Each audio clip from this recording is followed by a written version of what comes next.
vraiment un moment très fort qu'on vit pas tous les jours, même nous quoi. Oh bah c'est pareil, c'est sûr. On est vraiment complètement emballé dans cette aventure. On a l'impression d'être dans un rouleau compresseur où chaque sourire c'est un genre de victoire quoi. C'est tellement chouette de les voir s'animer.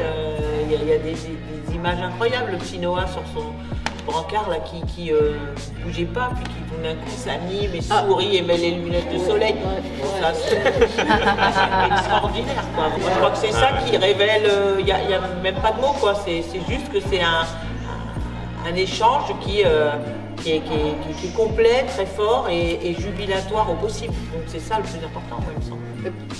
Et puis personnellement, moi ça m'ouvre des abîmes de réflexion sur tous les sujets personnels, professionnels. Oh là là, j'aurais aimé moi avoir plus de temps pour interviewer les soignants, parler avec Martine, pour je sais pas quoi, pour les écouter. C'est surtout que ça remet en place tout ce qu'on vit, moi je trouve.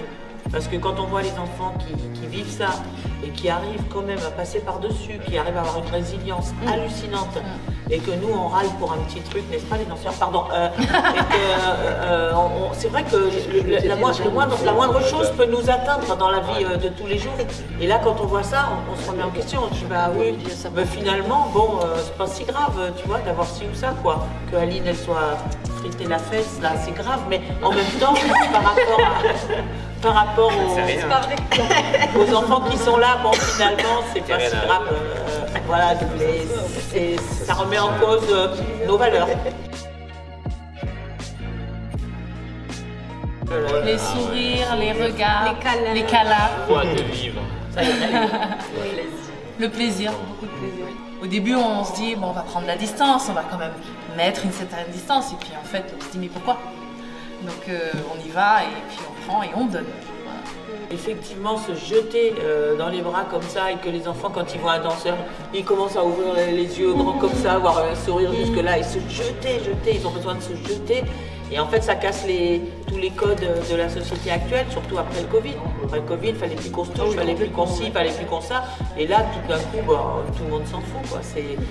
Voilà, c'est ça qui prime, c'est vraiment le contact. Hein. C'est vraiment une des raisons aussi de cette opération-là. Alors, on avoue que on s'attendait à être surpris, on s'attendait à ce que ça soit déstabilisant, et en même temps, voilà, on s'attendait pas à ce que si rapidement ça prenne et qu'on partage autant. Voilà. Donc bon, c'est un peu dur là, mais partir après tout ça.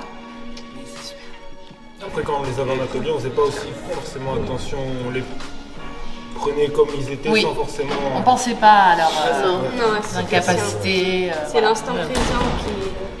C'était ça qui primait. Ouais, c'est ça. Moi, je me suis surprise d'avoir des relations avec des enfants qui étaient pas avec des enfants ni des handicapés, mais des vraies relations avec des personnes. Ouais. Plusieurs fois. Et voilà, ça reste des enfants, et les enfants ils sont trop mignons.